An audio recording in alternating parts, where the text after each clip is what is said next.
Muy bien. Tengo el tremendo honor de presentar a Dembitzer, quien casi durante medio siglo ha contribuido al desarrollo económico y social de las naciones del tercer mundo. Benny, como ustedes ya supieron, nos conocimos en Cambridge, en el Encuentros de 2010 en Inglaterra. Él es de padre polaco y madre rusa. Nació en Holanda y pasó toda su infancia en ese país. Luego fue nacionalizado británico cuando era profesor de la Universidad de Cambridge, en Inglaterra, y le tocó, por instrucción del máster del college donde él trabajaba, hacerle clases de economía a Prince Charles. No podía no enseñarle un británico en esa época, entonces lo convirtieron en británico en 2 semanas. Lamentablemente, o quién sabe, nunca le tocó enseñarle al Prince Charles porque Prince Charles decidió tomar otras otras asignaturas. Luego de eso, se radicó en Londres para formar parte del equipo de el Economist Intelligence Unit y trabajó por 4 años ahí. A principios de los 70 asume el control y el liderazgo de la organización que apunta a defender, concientizar al planeta sobre el riesgo del SIDA en las Naciones Unidas. Adicionalmente, Benny es conocido por otra cosa. Él fue parte de la organización que lideró el desarme nuclear para la Guerra Fría. Esta organización fue guiada por él y se ganó el Premio Nobel en el año 1985 de la Paz. Él siempre dice que él no es un Nobel, pero todos le asignan gran responsabilidad en esas negociaciones y en el argumento racional, clínico y económico que no hacía ni un sentido acumularse con armas que con una mataban al planeta completo y menos tener cientos de múltiplos de posibilidades de destrucción entre nosotros mismos. Desde ese momento en adelante, Benny se ha dedicado a estudiar países en vías de desarrollo y problemáticas que él las llama problemáticas olvidadas, es decir, regiones, pueblos, personas, situaciones, problemas que nadie ve o que nadie de los importantes ve. Benny va a hacer su charla en inglés y nos va a conversar sin láminas y cosas sofisticadas como la vieja escuela de los profesores de Cambridge. Les dejo con ustedes con el doctor Benny Dembitzer.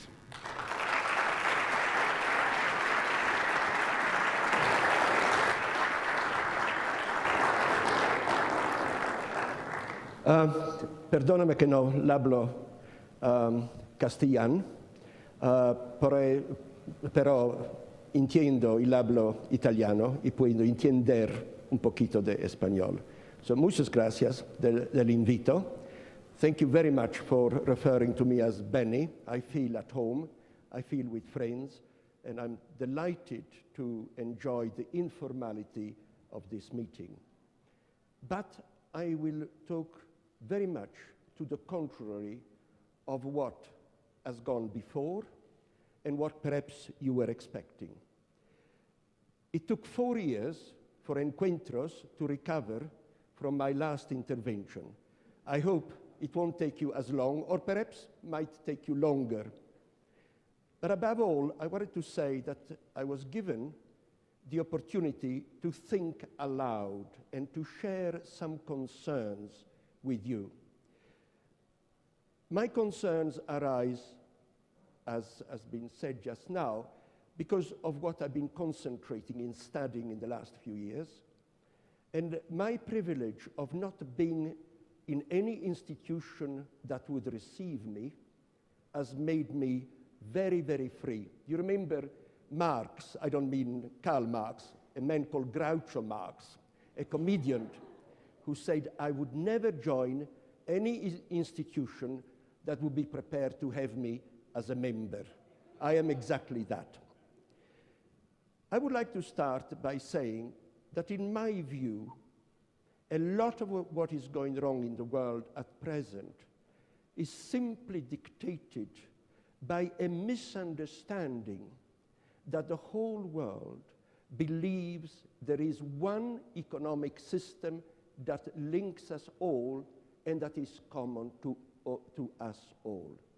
There is no such a thing. It's a myth.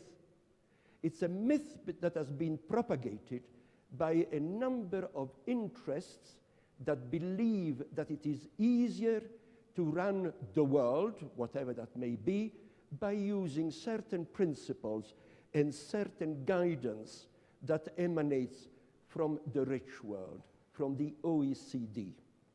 Now, I know that Chile is not a poor country, but Chile's interests are not the same as those of the United States or the United Kingdom. And I do know that China has also got different priorities. And in my analysis, and perhaps you will not share, but it will be, the subject, I hope, for discussion today and the next couple of days, and I intend to stay with you because I intend to learn. You will agree with me that there are at least 4 groups. There may be 4, there may be more, but at least 4 economic groups with their own priorities. Group 1, quite clearly, the OECD world, which strives and depends on credit which is granted to us by China. It's not our money. It's China that is underwriting the economies of the West, of the rich world. There is a second group, of which China certainly belongs, the BRICS: Brazil, Russia, India, China. Huge countries with enormous reserves, badly governed by my standards, perhaps by your standards not, but with certainly very, very different economic priorities. There is a third group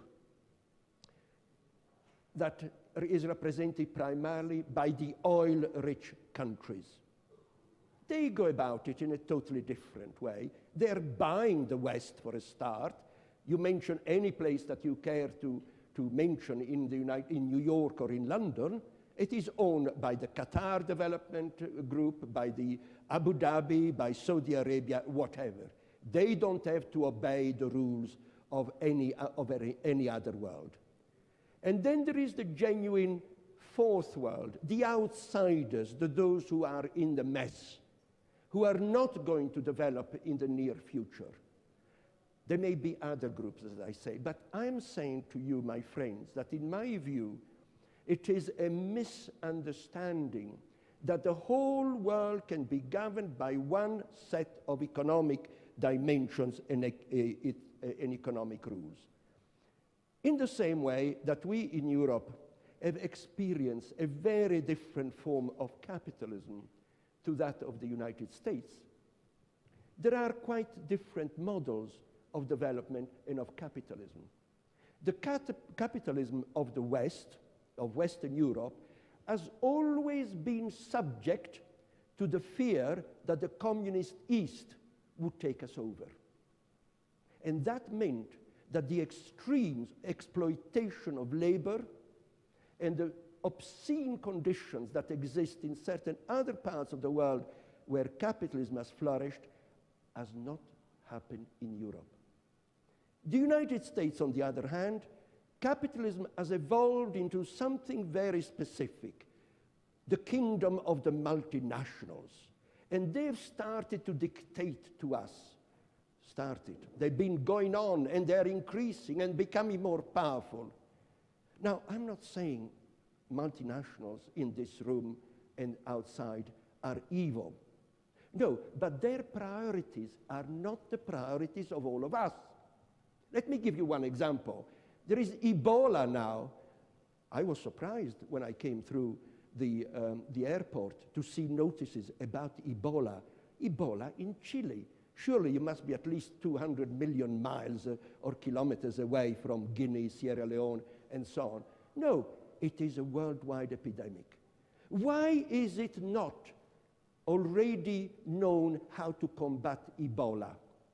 Because, and it isn't me, it is Margaret Chan, the Director General of the WHO, that said there is no money to be made, and therefore no vaccine against Ebola has been developed. So I start from that, my friends, that there are other priorities, and that perhaps we are so attracted, that the temptation and the attraction, the magnetic attractions of the multinational is such that we only can see that world. And I'm appealing to you, young, clever, investigative people from a country which is not in one of the other groups that I've mentioned, because you're lucky, you've got natural resources, and you've also been, in political terms, to the brink, and you've come back. You know, for someone like me in Britain, and I wasn't the only one, seeing the debate between two women candidates for the presidency of Chile, two women whose families or backgrounds were in total contrast one with the other, solving it peacefully through elections. What a lesson. What a lesson. And it's only liberal democracy that can provide that. And it seems to me that that is a very important lesson that you all could teach us in other parts of the world. The issues that confront our world are enormous. I don't have to repeat them all in detail because you know them. You're scientists. You are at the coalface, at the front of the challenges. Global climate change. Who is suffering the most? The poorest. The countries where I work primarily, in sub-Saharan Africa, are already affected. The seasons have changed. Farmers don't know when to farm because the water comes down at different times of the year, in different amounts. The land that they have is much less productive because it has dried and it has become saline because evaporation has extracted all the water and what remains is not productive. We have population explosion. The UN said not very long ago, and it was in the Lancet, and if I look for my reference, I will never find it, but it did say that there is a myth about us stabilizing the population of the globe around the end of this century at about 11.5 million people. It will not happen because we don't know how to control it. Globalization leads to inequality. It is something that you know as well as we. The local paper, El Mercurio, covered that issue in great detail about the fights that your government is starting to prevent the most exploitative situation for the poorest. So perhaps globalization isn't a solution to all our evils. Many of you are in computing sciences. Well, you know that the computer sciences have also led to fewer jobs because inevitably more of the simplest jobs can be computerized, can be automated. So what is the result? Are we creating, through the benefit to us, small minorities, a permanent state of poverty to those who are not lucky enough to have our education and our backgrounds? Traditionally, all of us have seen a balance between us as individuals, the state representing us, the nation, the authorities, and the corporate world. Globalization and the increasing power of the multinationals, driven by their own very powerful engines, has destroyed that balance. And the result is that there has been a phenomenal weakening of national state structures, which is as bad in the rich countries, if not worse, than it is in the poor countries. Look at the United States, for example. Apparently, according to the US Treasury, more than $2 trillion of profits belonging to American corporations are hidden outside the United States. But it is out of that money that taxation is raised, which is enabling public education, public health, public buildings of roads and railways, and all of those issues that are not part of the consumer world. We can't have a world in which if you are not a consumer, you don't belong to society. What kind of society is that? We have other issues. We have, for example, the growing scarcity of basic resources, and I don't just mean copper or coltan, but I mean water and food, for all kind of economic exploitation of those resources, not necessarily for the benefit of individuals. We have migration on a gigantic scale. You know this across the whole of Latin America just as much as we know it in Europe. And what is the response of Europe? The response of Europe is a disgrace. We have withdrawn maritime patrols across the Mediterranean because the protection of the navies of Southern Europe would have encouraged people to cross the Mediterranean. So we have withdrawn them. And already 4,000 people that we know have drowned in the Mediterranean this year. It is a disgrace. And I hope that similarly, what is the trafficking of human beings across the whole of Latin America to escape appalling situations in your continent towards going to the United States, where they may risk to be forever third-class citizens, is something that can be addressed. Now, sorry to bring you such enormous, boring things, but that is the reality as I see it, because I have been very, very privileged over a number of years to work among the poorest. I spent a year in Ethiopia. There were 42 groups that I was responsible for. The largest single number of people were groups who suffered from leprosy. Now, why is there no cure for leprosy? Why is there no cure for malaria, really, yet? You don't have malaria in Chile, but you're going to have it. I'm sorry, you're going to have it. Global climate warming is guaranteed to bring it to you if you want to hear it.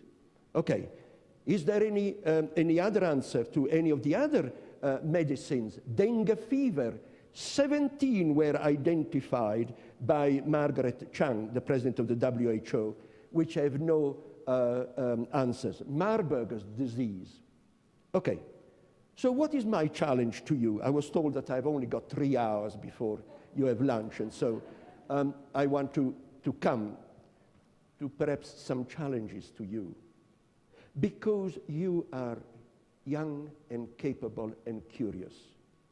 Don't look just at the mirage of the top. Don't have your heads literally into astronomy only.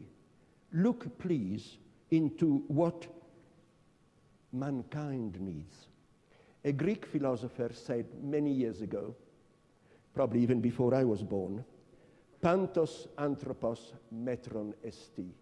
Man is the measure of everything. Bring back your researches, your studies, your devotion to issues that affect all of us. Okay. Right, here's a long list, right? Plenty to satisfy everybody in this room. Plenty to satisfy everybody outside. Start thinking about long-term. Politicians cannot think long-term. They've got to be re-elected, the poor bastards. Multinational corporation chief executives don't deliver good returns next year. They will be out of a job. We are geared to short-term thinking. You, scientists, can be long-term thinkers. Please, please, look at 10 years, 20 years, 30 years. Look at the realistic options of everyday life. Food. We are heading for a massive global famines, my friend. Massive, massive, massive. We don't know how many people die of starvation every day. UNICEF puts it at 30,000 people per day, 10 million a year. There are every day at the moment something like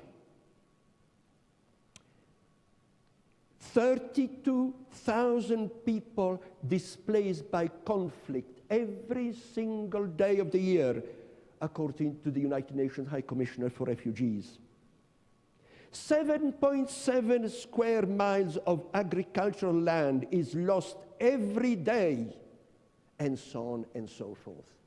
Those of you who are interested, I can certainly let the organizer have some of the data fully referenced, if I may say, so that you can follow them up and check on them. Water, there isn't enough, not even in Chile, I understand, for all the needs of your country. Where is it going to come from? Are you going to have the funds to build desalination plants? The Arabs can't do it. Saudi Arabia has forbidden the use of water for agriculture. So what does it do? It buys land in Africa and Asia to grow its food for it, because they do not have enough water for their need. Those of you, I was delighted in your history, brief history, that now you admit social scientists. You have not mentioned economists. Please, could economists join as well? Yes. Oh, they've joined. Good. I'm glad about that, because you talked about sociologists and other ologists of one type or another, but you didn't mean economists, quite rightly too. Who would want to be an economist? You remember President Truman said, please send me a one-armed economist. All economists say, on one hand, but on the other. Okay, so now that the economists are also members of Encuentros, please look at new ways of measuring world behavior, world success. You know, the gross domestic product of a country goes up the more cars crash, the more operations in hospitals are carried out. What kind of development is that, my friend? I'll tell you what kind of development. The World Bank has a fantastic website. According to the Washington Post, who did a study of them, 31% of the reports of the World Bank have never been downloaded. Not once. Now, if I had any family, if I had any friends, if I had any neighbors, I would torture them, you sir, you madam, to download some blooming report so that you read it. No, the World Bank, 31% have never been opened, never been read. The World Bank doesn't have any family, any friends, any neighbors. We always suspected that, but I'm afraid the Washington Post has proven it to us. We need to give more power to the international institutions. At the moment, they are extremely weak and they are not transparent. Here is Chile that could lead and encourage transparency, because I see again from the local paper that the government is held to account. How can the United Nations, in New York, the budget of the United Nations per annum is less than the budget of the fire and police department of the city of New York. This is the United Nations, less than the fire and police department of the city of New York.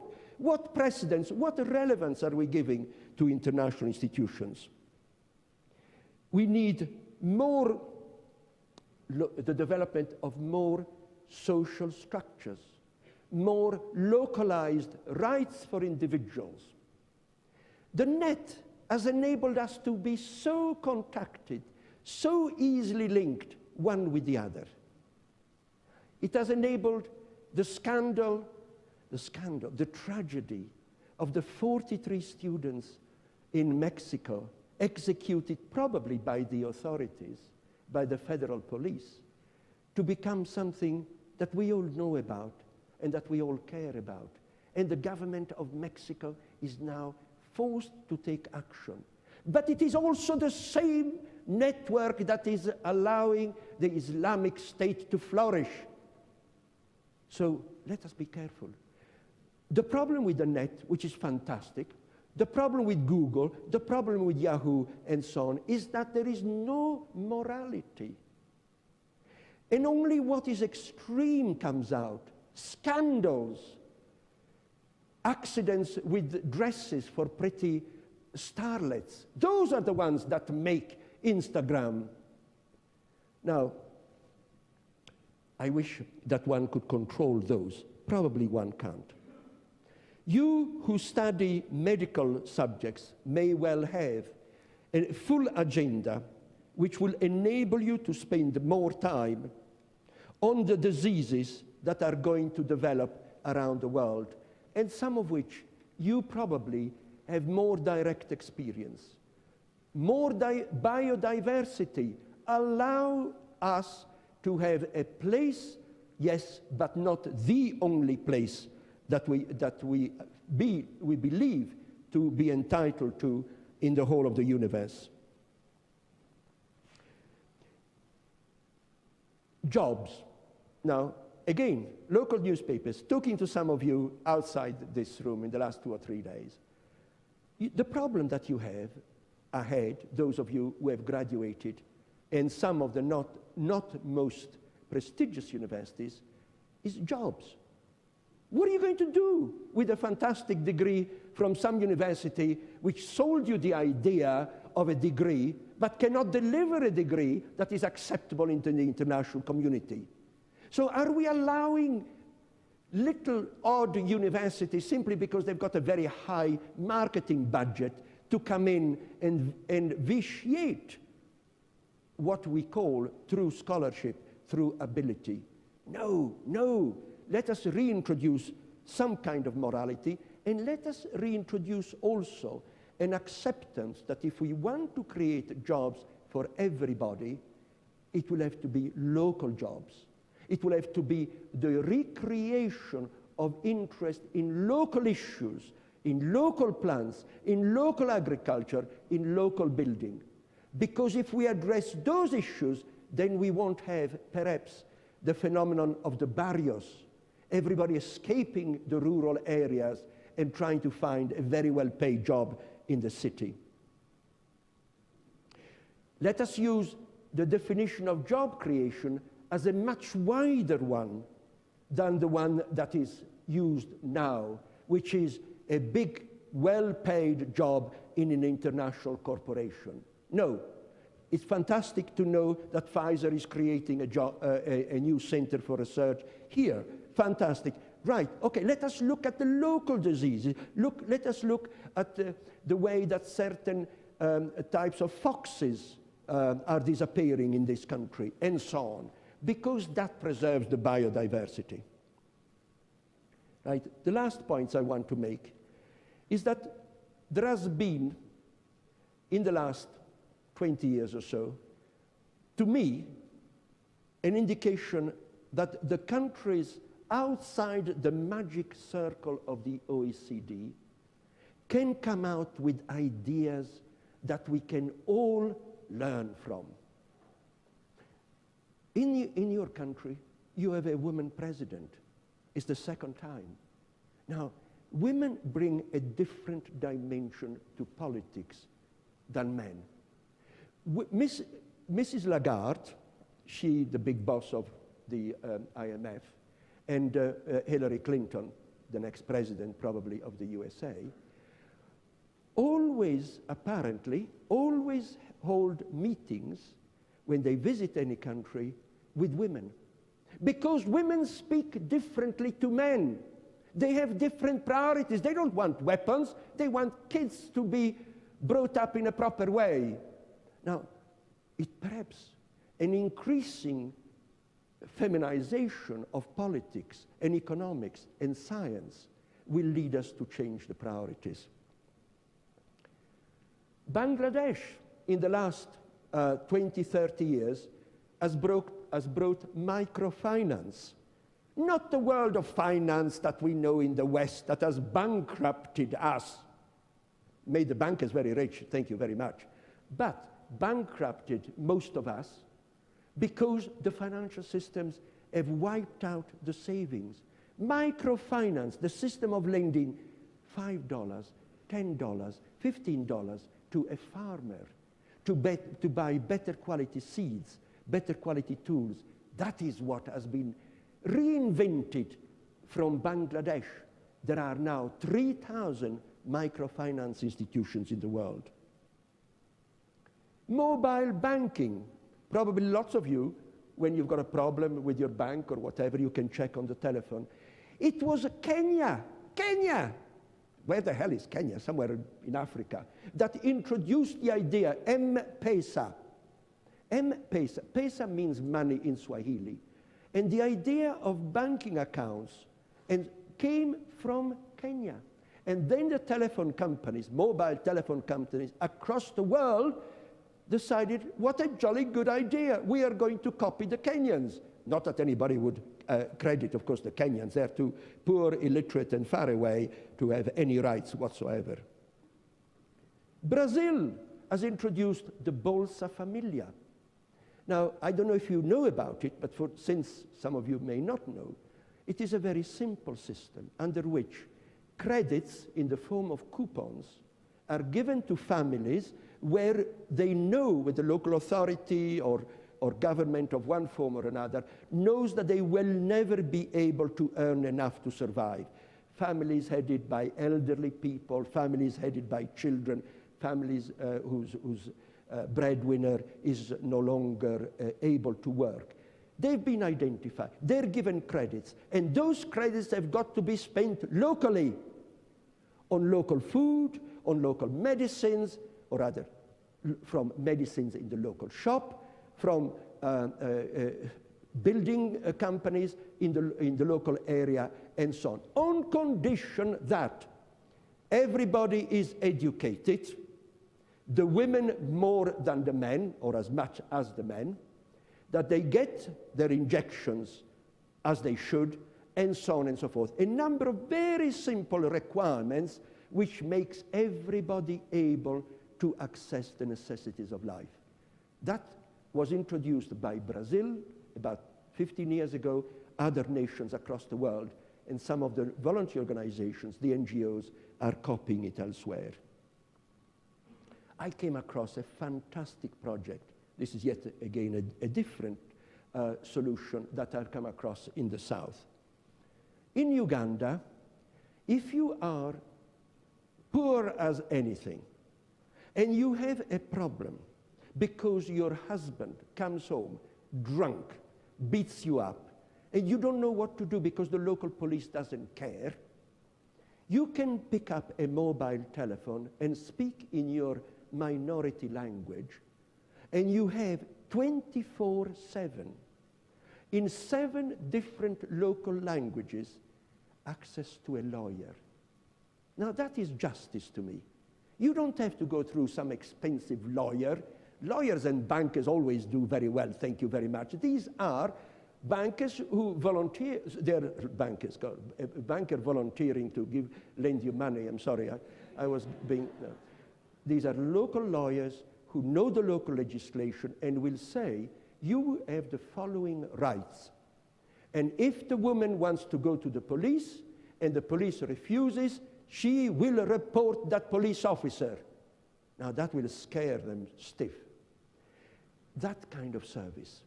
Some of you might even remember the barefoot doctor of China. It was killed by the medical professionalism of the North and the West because we descend on the third world with our priorities. And the chairman very kindly introduced me as being one of those in the organization that got the Nobel Peace Prize, Doctors Against Nuclear Weapons.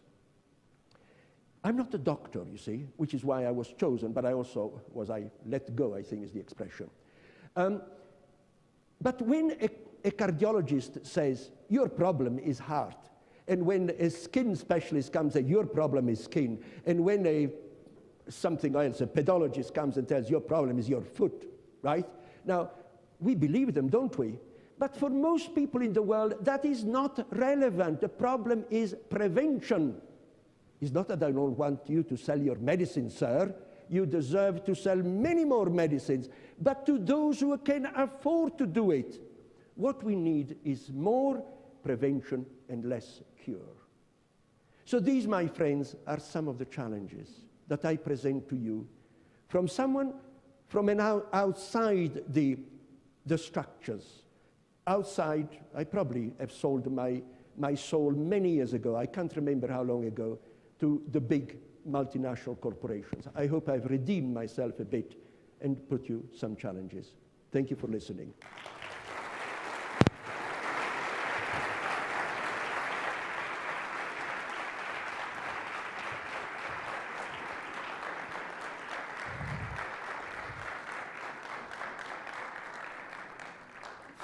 Fantastic, Benny. Thought-provoking and challenging. So we would like to open the discussion with the audience. Vamos a tener 2 micrófonos y pueden preguntar en español y nosotros traducir y él puede responder en inglés o pueden preguntar en inglés si es que quieren. Ahí Manuel va a tomar un micrófono y quizás Paulina, ¿puedes pasar tú el otro micrófono? Ya. ¿Quién quiere hacer la primera pregunta? ¿Hay alguien que se entusiasma? No es problema si la hacen en español o en inglés. Acá adelante. Presenta de quién eres y luego la pregunta, por favor. Voy a preguntar en español para que me ayudes para que se entienda bien. Bueno, soy Juan Francisco Godocedo, trabajo en la Universidad Católica actualmente como postdoctorado. Bueno, y la pregunta que quería hacer es, como señaló el profesor, ha leído de los diarios en Chile y probablemente sepa algo de las reformas que se están haciendo en Chile. Y hay una gran discusión a nivel de la política y esta discusión tiene que ver con cuál es el mejor sistema educacional en Chile.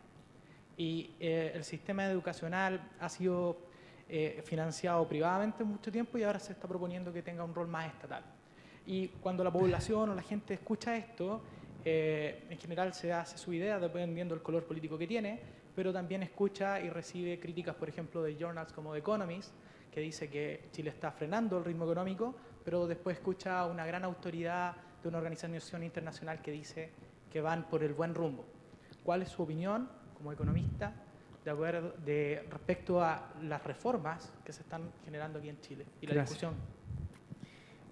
Did you get it? No. Well, maybe I will hyper summarize it. We are discussing now, we go into a public only education system, meaning that we don't pay for it, the state pays for it, or a combination that it's been the case in different degrees. Some of our schools are paid privately 100%, others are partially paid by the parents and the state.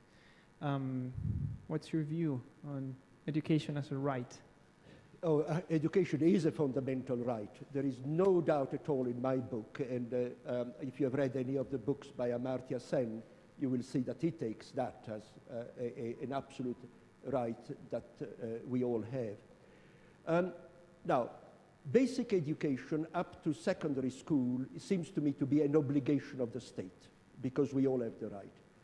After that, in my scheme of things, there has got to be careful control over the quality of education. This morning I was talking to someone in the hotel who is going to speak as well here, who was telling me how California's university system works, with a variety of campuses, a variety of universities, and with the professional body, the professorial body, checking on one another's capacity and peer ability. Now that has got to be the way of any institution. But you see, I don't know what the situation is in Chile, but I've seen in so many, in Nairobi, there are 80 universities. How many are good? 4, 5 perhaps? But all of them have got a good marketing budget. So if I came with a better marketing budget, I would set up the best university that there is. Rubbish, and you wouldn't fall for it. But if your father and your mother are illiterate, and here is the offer of a degree, of course you would go that way. So here it seems to me are part of the obligations of the state. And this is where the private sector on its own cannot function. It cannot function. And it succeeds internationally and globally because there are no limits. Global institutions cannot cope. Thank you, Benny. ¿Otra pregunta? Diego. Paulina, si quieres aquí. Ah, ¿tú estabas con una persona atrás? ¿Tú querías preguntar? No, ya. Dale, Diego, no hay problema. Aquí. Puedes hacerla en inglés si quieres, o en español. Benny, thank you very much for your enlightening words. My name is Diego Velasco. I'm a civil servant from Chile's Foreign Service. A few years in the East, in the Far East, as they call. I think I just would like to reflect on what you said more than a question. Is what these young generations have in store for the future. I do agree entirely that there's no one market or there's one global system that could rule them all. It all depends on the cultures and where they developed. And this is one thing that we can share when we come from abroad with ideas from abroad. And the minister said today, bring those ideas into Chile. Don't come here with a stamp that says, I have another, I'm a graduate, I'm a PhD or whatever. No. Don't think that you're going to get a job. Bring the job here. Bring those ideas. And as you are from all areas of society, and this is a concept that I've seen in Melbourne, the Committee for Melbourne was a corporation, a think tank, non-alienated in short term, but in long term, that 30 years abroad said, where is Melbourne going to? Melbourne is going down, Melbourne is no employment. What do we do? And from all sectors, they put a blueprint at the long term, 20, 30 years ahead. And nobody can say, no, we want to be there. We want to solve these problems, these, bottlenecks in transit and so on. And they put up what today is the first city on the world for 5 years in a row. And that is a civil society. And that is an incredible sample that shows what you've done. Thank you very much. And the minister also said something which I thought was extremely to the point. Vision integral. My goodness, do we need that? ¿Otra consulta, comentario? Adelante, preséntate, por favor. Hello, Benny. It was very enlightening to hear you, and I am here from Becpas, from University of Melbourne, but I'm actually Chilean. I work at university here in Temuco, in the south of Chile, and I've been devoted to academy and studying for many years, and I would like to follow on a postgraduate study on philosophy. And my question for you is actually more correlated to all these dynamics of having philosophical conversations and making some kind of epistemic philosophical progress.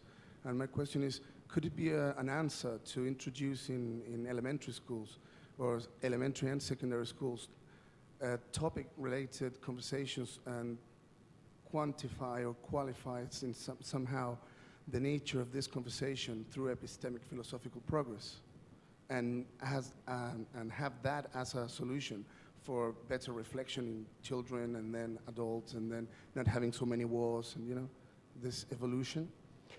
Thank you. Oh my goodness. We've got a long time, haven't we?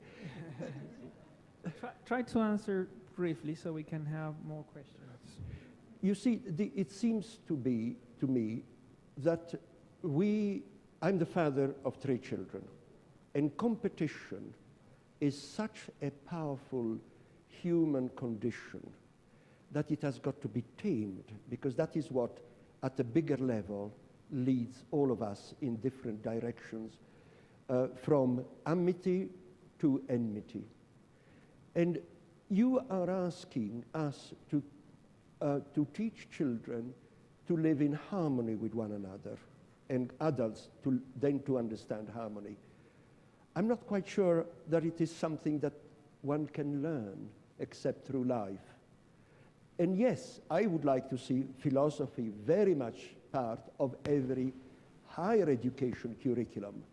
But I'm not sure that apart from the history of philosophy, you can teach it or you could introduce it at the low level.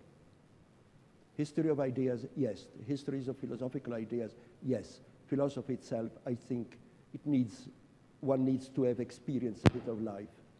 Thank you, Benny. No. Lo perdimos. Ahí. ¿Otra pregunta? Atrás, Álvaro. Hi, I'm a scientist, immunologist, and as scientists, sometimes we think that a way to overcome poverty is to develop some transgenic foods. So I would like to know about your opinion about the transgenic food or modified. When you say modified, I'm totally in agreement. Farmers have done that always. They've always mixed the best seeds with the best seeds. They have linked one tree, a branch of a tree to a branch of another tree. No problem at all. When we're talking about transgenic, we are entering into a very different area of discussion. And it seems to me that whilst GM food, certain types, for example, better quality maize seeds, have now been proven to be okay. That personally I'm not bothered to eat it or not to eat it. But it's all, like many other things, part of a system. Why you can't introduce GM-modified seeds in a society which is too poor to have the fertilizers and the pesticides that are needed to control those GM-transformed seeds. And one of the problems in most of the poorest societies where I've worked is exactly that. You persuade a farmer that that seed is going to be better for her. It's bound to be a woman in Africa because the man has gone somewhere to look for work. You persuade her that this is a miracle cure. It isn't. It's part of a system in which you need better quality fertilizer, improvements in the soil, better education, certain consistency in water, and so on. So we are back to number one priority, education. Since the 1950s, the World Bank has known that even with 3 years of the most basic education, a woman would become a better farmer.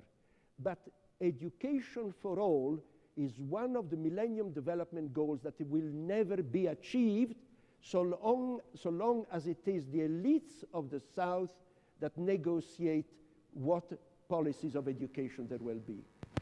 I hope I'm not avoided your question. It is a different system, and selecting bits of it and saying, oh, that is appropriate, isn't the solution. It's got to be seen in a sort of cohesive and linked up system.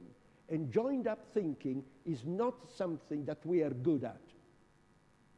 Thank you, Benny. Another question? We're getting excited here. Jorge, introduce yourself. Él estaba antes. Gracias. Thank you a lot for your talk, Benny. I would like to join 3 concepts that you develop on your talk and finally ask you for an advice. First, the classification of the 4 different words that you talk about at the beginning. Second, when you encourage us to the long-term thinking, that for me is quite related to think more than as an individual or than as a small group, as a species, that we are being part of a more complex equilibrium in connection with other species in this world. And finally, the power that you talk about that hold the multinationals that are pushing people to think in short term. We may take a look in the last 20 or 30 years and everything is about do it now, just do it and blah, blah, blah. So all this is quite inserted in the general thinking of people, even among young people. And there are new, different solutions. For me, one of the best is local economies and the development of local economies. But what can we do? Here is where I ask for the advice. What can we do more specifically to encourage more people like us and go against the current? Because doing that by now is, in a country like Chile, is literally going against the current, going against the flow. Which will be your advice for this matter? Next time, if I'm able to answer that question, I will become a saint. Thank you for the invitation. Sorry, is it me? I'm sorry. Okay, long term. Science has always had to think long term. And this is the attraction, it seems to me, of science. And perhaps we need more scientists to become statesmen. Does anybody happen to know how many people in the present government have got science degrees? Probably 0. Yeah, okay. Well, then you have science degrees? Like biochemist or physicist? How many? Like 10%? Maybe? Okay, impressive. 0, 10%, any other offers? Well, you know, whatever, even if it is as many as 10%, which would surprise me, in the United States cabinet, there isn't a single scientist. And that may well be part of the short-termism of that society and of all of our societies. Here is a challenge to you. You become a politician after you got your PhD, all right? Sorry, I'm not inviting you, I'm suggesting, right, the lady is agreeing with me and she's going to sponsor your candidacy. The 4 different worlds, now I'm not exactly sure which bit of that you would challenge. I'm talking about currents of needs. You see, in the southern part, in the parts of the world where I am sort of most familiar with, we have some absurdities which cannot be reconciled. Ethiopia has been encouraged by the international institutions and coffee producers to export more coffee. Right. Now, 20 years ago, the biggest producer of coffee in the world was Brazil. Now, and the second producer was Ethiopia. Now, the biggest producer is still Brazil. Can you guess which is the second biggest producer in the world? Vietnam. Vietnam? That's far away, because the soil of Vietnam was discovered by the World Bank and USAID and coffee companies as being very fertile for growing coffee. So in my book, which is, I agree, my book, you know, should be banned from public libraries. In my book, more people producing coffee means better quality coffee for me and worse quality of life for the coffee producers. So not export-led growth, that's rubbish. It's local demand. Back to you, what you're saying about local economies. Now, the power of the multinational corporations, you see, it seems to me that what multinational corporations do is an indication of what can be done if you have got clear objectives and you go for them. The success of Pfizer or the success of General Motors is because they sell the blooming machines and they know the marketing and they use clever marketing. Now tell me why in every village in Africa, I don't know, perhaps in every village in the Andes, you will find a bottle of Coca-Cola, but you will not find a small pack of fertilizers, right? If you can solve that conundrum, you will have solved some of the great marketing challenges that the poor world faces. And the great thing is that the multinationals will love you for it, but they can't do it either And this is why we get with Coca-Cola everywhere in Africa, but no fertilizers everywhere in Africa. Otra pregunta. El que levantó la mano aquí. Preséntate, por favor. A ver. Sí. ¿Ahora sí? Yeah. Dale. Thank you. My name is Sebastian. I'm an engineering student here in Universidad Católica. You touched two concepts in your speech, justice and climate change. And just a couple of days ago, the Conference of Parts in Lima just ended. They enforced the idea of common but different responsibilities of countries. And I would like to ask you about, from the perspective of Chile, a developing country, what should we do, having in mind that on the one hand, climate change is a pressing issue, but on the other hand, Chile has already approved carbon taxes. We have the industry is forced to comply with a percentage of renewable energy, but we also have the electricity cost, doubles the costs of the other countries in Latin America. So I would like to comment about this. Thank you. Thank you. Your question is so specific that in a way I can't answer it. I'm sorry, because I don't know Chile's priorities and Chile's resources. But you've got a lot of sun, I understand, particularly in the north. You've got a huge desert full of sun. We've got some of the most advanced astronomical research in the world carried out because you've got clear skies and so on. Now, what percentage of subsidy from governmental sources do the solar energy industries receive from your government? I have no idea. What I can tell you is that globally, the World Bank reckons that $640 billion annually goes into subsidy to fossil fuels. Now, that's a lot of money. You could have a big party with that. You know, so the fossil fuels, or all debates about fuels have got to be held within certain economic constraints.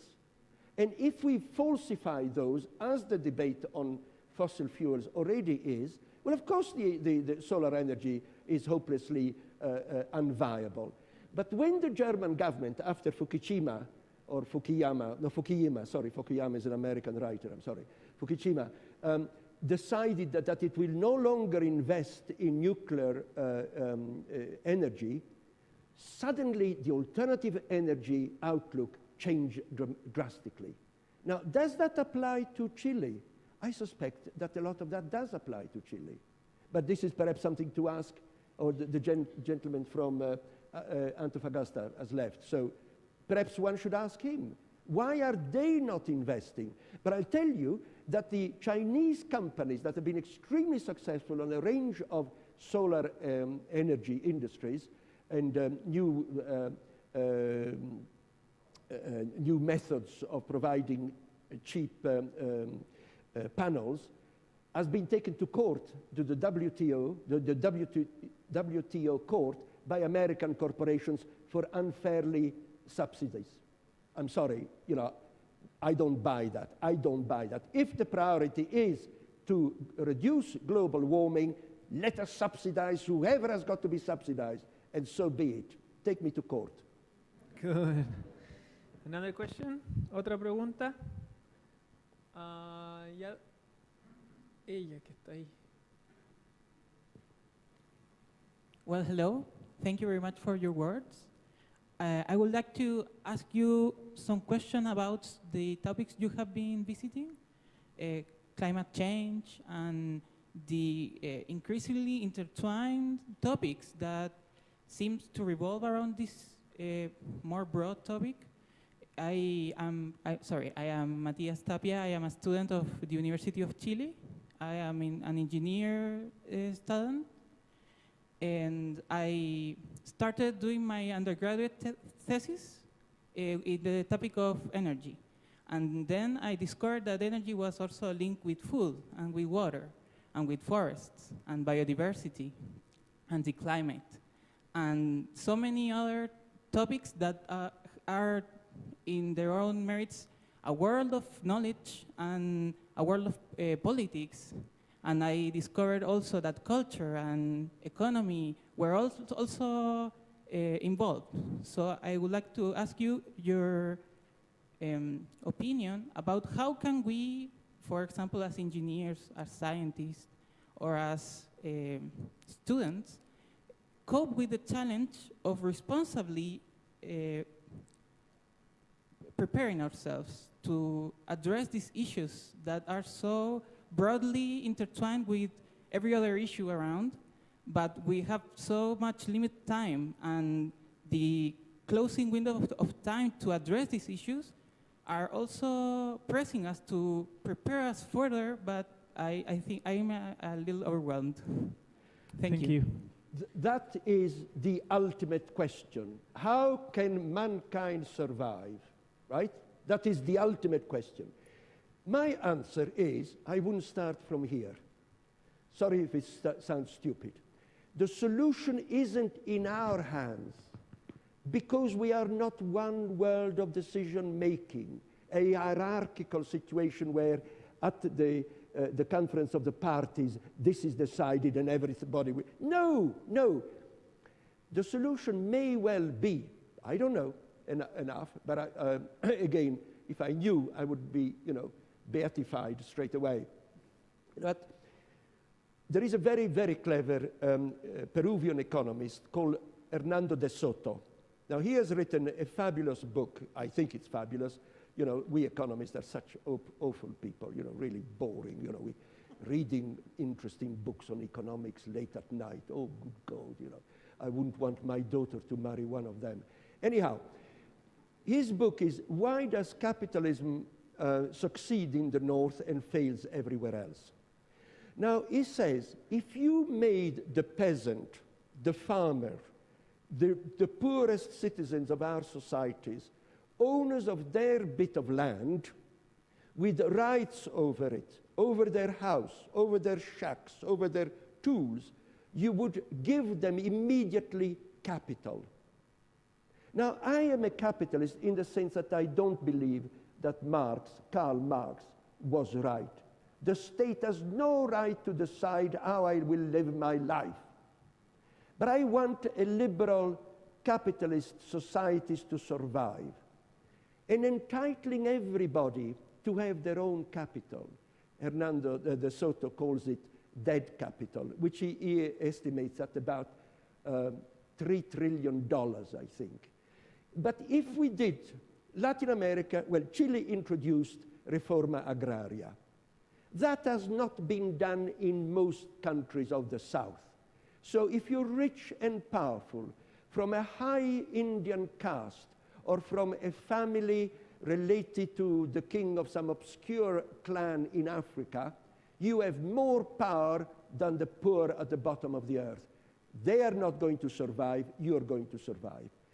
So give people their basic rights, give them their basic tools, which includes capitalism to me, give them the capacity to organize themselves into social groups, and then we will have the beginning of a new change according to different cultures, because there isn't any longer, or there may never have been, perhaps there never have been, a dominant culture. Let diversity live. Great. We have 2 minutes left, and I would like to ask the final question, which is essentially, I would like you, if you kindly dare, to share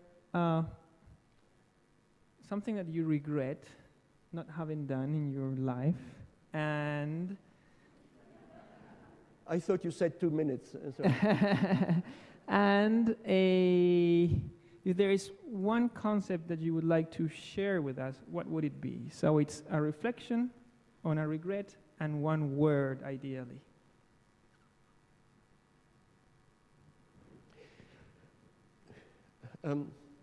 what I would like to say, remain true to yourself.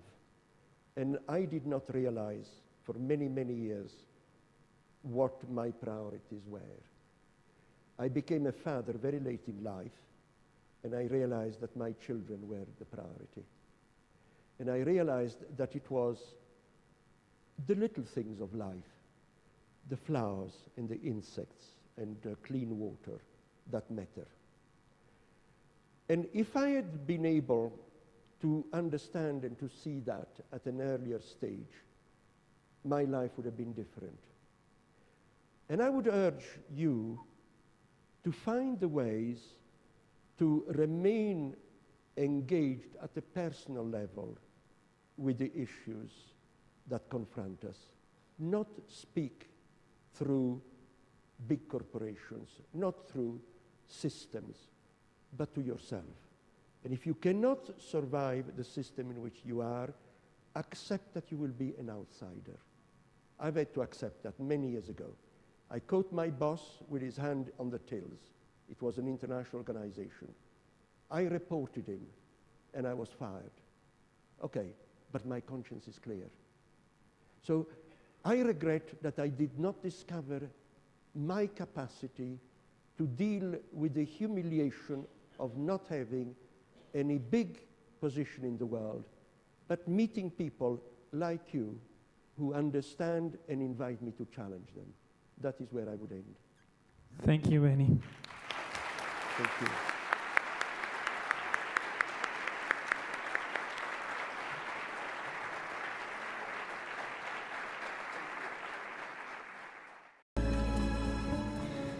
Muy bien. Tengo el tremendo honor de presentar a Benny Dembitzer, quien casi durante medio siglo ha contribuido al desarrollo económico y social de las naciones del tercer mundo. Benny, como ustedes ya supieron, nos conocimos en Cambridge, en el Encuentros de 2010 en Inglaterra. Él es de padre polaco y madre rusa. Nació en Holanda y pasó toda su infancia en ese país. Luego fue nacionalizado británico cuando era profesor de la Universidad de Cambridge, en Inglaterra, y le tocó, por instrucción del máster del college donde él trabajaba, hacerle clases de economía a Prince Charles. No podía no enseñarle a un británico en esa época, entonces lo convirtieron en británico en 2 semanas. Lamentablemente, o quién sabe, nunca le tocó enseñarle al Prince Charles porque Prince Charles decidió tomar otras ramos, otras asignaturas. Luego de eso, se radicó en Londres para formar parte del equipo del Economist Intelligence Unit y trabajó por 4 años ahí. A principios de los 70, asume el control y el liderazgo de la organización que apunta a defender, concientizar al planeta sobre el riesgo del SIDA en las Naciones Unidas. Adicionalmente, Benny es conocido por otra cosa. Él fue parte de la organización que lideró el desarme nuclear para la Guerra Fría. Esta organización fue... That Chile is not a poor country, but Chile's interests are not the same as those of the United States or the United Kingdom. And I do know that China has also got different priorities. And in my analysis, and perhaps you will not share, but it will be, the subject, I hope, for discussion today and the next couple of days, and I intend to stay with you because I intend to learn. You will agree with me that there are at least 4 groups. There may be 4, there may be more, but at least 4 economic groups with their own priorities. Group 1, quite clearly, the OECD world, which strives and depends on credit which is granted to us by China. It's not our money. It's China that is underwriting the economies of the West, of the rich world. There is a second group, of which China certainly belongs, the BRICS, Brazil, Russia, India, China. Huge countries with enormous reserves, badly governed by my standards, perhaps by your standards not, but with certainly very, very different economic priorities. There is a third group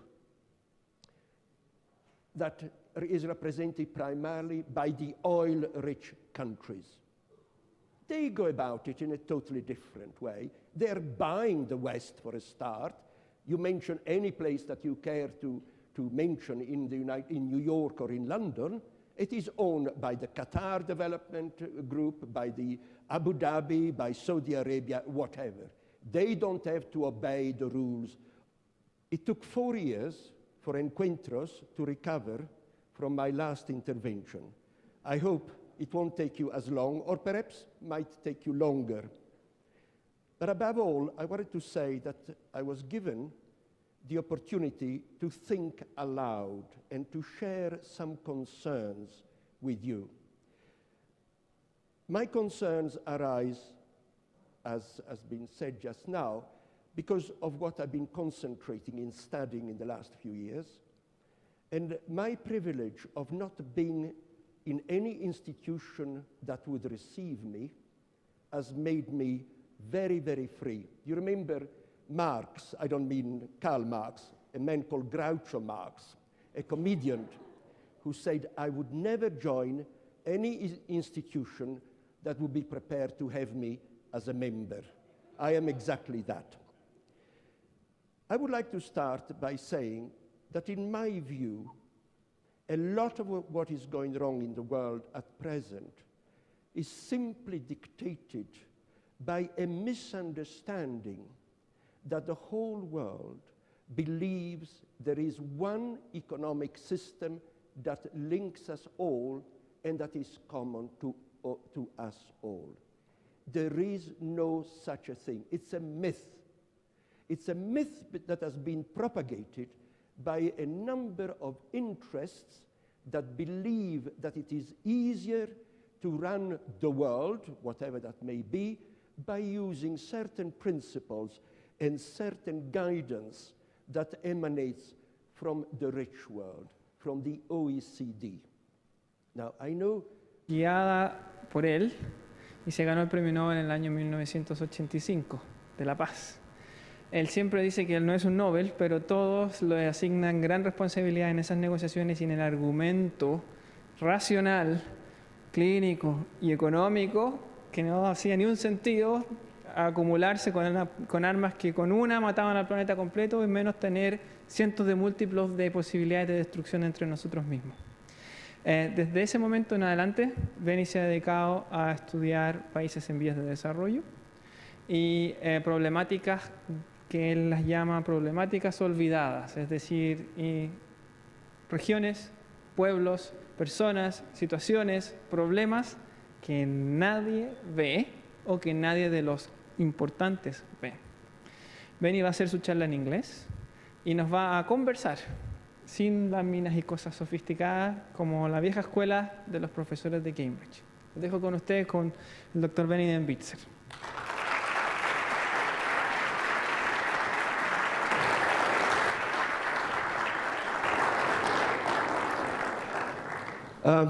Perdóname que no hablo castellano, pero entiendo y hablo italiano y puedo entender un poquito de español. So, muchas gracias del invito. Thank you very much for referring to me as Benny. I feel at home, I feel with friends, and I'm delighted to enjoy the informality of this meeting. But I will talk very much to the contrary of what has gone before and what perhaps you were expecting of any other world. And then there is the genuine fourth world, the outsiders, those who are in the mess, who are not going to develop in the near future. There may be other groups, as I say, but I'm saying to you, my friends, that in my view, it is a misunderstanding that the whole world can be governed by one set of economic dimensions and economic rules. In the same way that we in Europe have experienced a very different form of capitalism to that of the United States. There are quite different models of development and of capitalism. The capitalism of the West, of Western Europe, has always been subject to the fear that the communist East would take us over. And that meant that the extreme exploitation of labor and the obscene conditions that exist in certain other parts of the world where capitalism has flourished has not happened in Europe. The United States, on the other hand, capitalism has evolved into something very specific, the kingdom of the multinationals. And they've started to dictate to us. They've been going on, and they're increasing and becoming more powerful. Now, I'm not saying multinationals in this room and outside are evil. No, but their priorities are not the priorities of all of us. Let me give you one example. There is Ebola now. I was surprised when I came through the